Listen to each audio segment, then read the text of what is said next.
एक बार भगवान बुद्ध जेतवन विहार में रह रहे थे। भिक्षु चक्षुपाल भगवान से मिलने के लिए आए थे। उनके आगमन के साथ उनकी दिनचर्या, व्यवहार और गुणों की चर्चा भी हुई।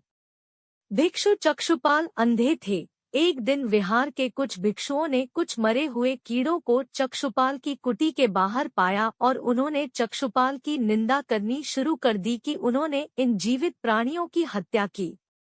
भगवान बुद्ध ने निंदा कर रहे उन भिक्षुओं को बुलाया और पूछा कि क्या तुमने भिक्षु को कीड़े मारते हुए देखा है? उन्होंने उत्तर दिया नहीं।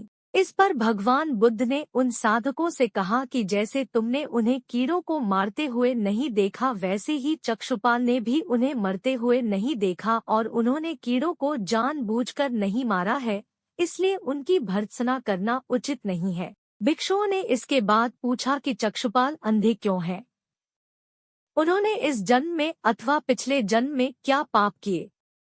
भगवान बुद्ध ने चक्षुपाल के बारे में कहा कि वे पूर्व जन्म में एक चिकित्सक थे। एक अंधी स्त्री ने उनसे वादा किया था कि यदि वे उसकी आंखें ठीक कर देंगे तो वह और उसका परिवार उनके दास बन जाएंगे। स्त्री की आंखें ठीक हो गईं, पर उसने दासी बनने के भय से यह मानने से इनकार कर दिया।